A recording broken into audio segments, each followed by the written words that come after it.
serious subject. A lot of times people ask me like, Jason, like, what is like one of your favorite business books, right? And, I could think of so many amazing books, from like Good to Great, Rework, so many great books. Outliers, right, by Malcolm Gladwell.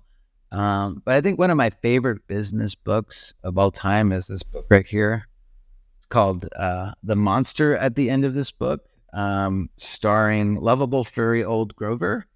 And the reason why I love this book is it really, if you have any children, right, I must have read this book to my daughter, my two boys when they were younger, and it was always our favorite book to read together. And so it helps you to kind of separate work from your personal life, right? And helps you kind of stay more connected to your family, which is super important. But B, the actual lesson here is that in most cases, guess what? You are the monster at the end of your book, right? And so a lot of times people have anxiety about things and depression, right? But you're kind of in control of your thoughts and you start to get inside your own head.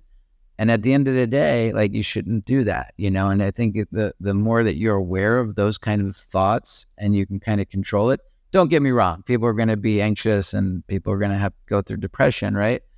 Like, that's a serious subject. I'm not trying to kind of down that.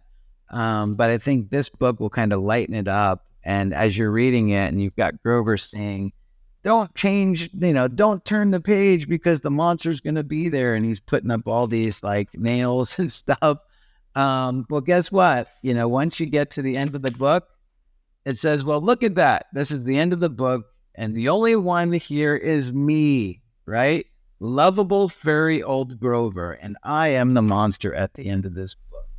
And it says, I told you there was nothing to be afraid of. So in life, don't be the monster at the end of your book, and don't be afraid of it. So just live life and go pick up this book if you don't have it.